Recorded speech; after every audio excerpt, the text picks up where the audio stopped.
রাশিয়ার দখলদারিত্ব ঠেকানোর জন্য জাতিসংঘ মিশন যথেষ্ট নয় বলে মন্তব্য করেছেন ইউক্রেনের প্রেসিডেন্ট ভলোদিমির জেলেনস্কি। শুক্রবার কিয়েভে চেক রিপাবলিকের প্রেসিডেন্ট পেট্রো পাভেলের সঙ্গে বৈঠকে এমন মন্তব্য করেন তিনি। এ সময় বেসামরিক অবকাঠামোর ওপর রাশিয়ার ড্রোন হামলার নিন্দা জানান পাভেল। এদিকে ফ্রান্সের প্রধানমন্ত্রী ফ্রাঁসোয়া বাইরু জানিয়েছেন, পরিবর্তিত পরিস্থিতিতে তার দেশ এবং জার্মানি যৌথভাবে অত্যাধুনিক সামরিক অস্ত্রের উৎপাদন বাড়াবে। ইউক্রেনে রাশিয়ার দখলদারিত্ব ঠেকিয়ে শান্তি প্রতিষ্ঠার জন্য জাতিসংঘ মিশন যথেষ্ট নয় বলে মন্তব্য করেছেন প্রেসিডেন্ট ভলোদিমির জেলেনস্কি।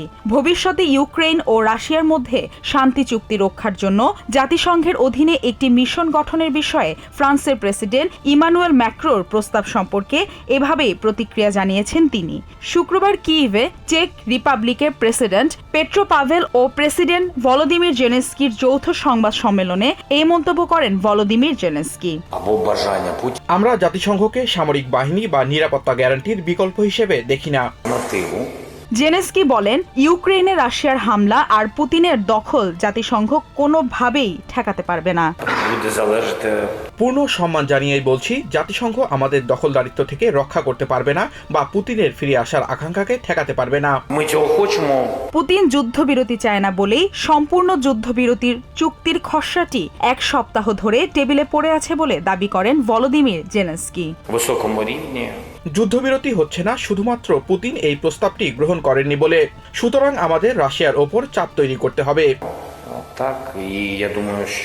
তবে যুদ্ধবিরতি নিয়ে এখনো আশাবাদী জেলেনস্কি। বৈঠকের ফলাফলটি নির্ভর করবে পক্ষগুলো আসলেই যুদ্ধবিরতি চায় কিনা তার উপর। আমাদের দল হবে উচ্চ পর্যায়ের, কারিগরি দক্ষতা সম্পন্ন ব্যক্তিরা এতে থাকবেন। এছাড়াও থাকবেন আমাদের প্রতিরক্ষা মন্ত্রী। আমরা দ্রুত পদক্ষেপ নিতে প্রস্তুত। রাশিয়ার মতো একটি অমানবিক এবং নিষ্ঠুর দেশের সঙ্গে লড়াই করে টিকে থাকা কঠিন বলে সংবাদ সম্মেলনে মন্তব্য করেছেন চেক রিপাবলিকের প্রেসিডেন্ট পেট্রো পাভেল। শান্তি আলোচনা বা যুদ্ধবিরতির আলোচনা করার ইচ্ছা প্রকাশের মুহূর্তে বেসামরিক অবকাঠামোর উপর ব্যাপক আক্রমণ চালানো সত্যিই অত্যন্ত নিষ্ঠুর। লন্ডনে অনুষ্ঠিত প্রতিরক্ষা প্রধানদের বৈঠক নিয়েও কথা বলেন পাভেল। ইউরোপের প্রতিরক্ষা প্রধানদের বৈঠকের মূল উদ্দেশ্য ইউক্রেনের সম্ভাব্য সামরিক উপস্থিতি নিয়ে আলোচনা করা। চেক রিপাবলিক প্রস্তুত সেই আলোচনায় অংশ নিতে। যদি ইউরোপের একটি বাহিনী গঠনের সিদ্ধান্ত চূড়ান্ত হয়, তাহলে চেক রিপাবলিক তার অংশ হবে। এদিকে ফ্রান্সের প্রধানমন্ত্রী ফ্রাঁসোয়া বাইরু শুক্রবার ফ্রান্স ও জার্মানির যৌথ উদ্যোগে পরিচালিত একটি সামরিক অস্ত্রের কারখানা পরিদর্শন করেছেন। এ সময় তিনি জানান, পরিবর্তিত পরিস্থিতিতে প্রতিরক্ষা সরঞ্জামের উৎপাদন বাড়ানোর উদ্যোগ নেওয়া হচ্ছে। আমি অস্ত্র উৎপাদন বাড়ানোর সক্ষমতার উপর পুরোপুরি আস্থা রাখি। বাইরু সাংবাদিকদের বলেন, অনেক চ্যালেঞ্জের মুখে এই কারখানায় কাজ চালিয়ে যাওয়া হচ্ছে।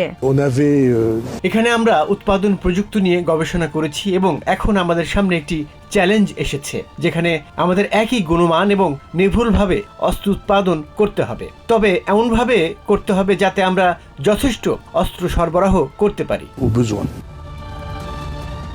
Maliha Chowdhury, TVN24 news desk.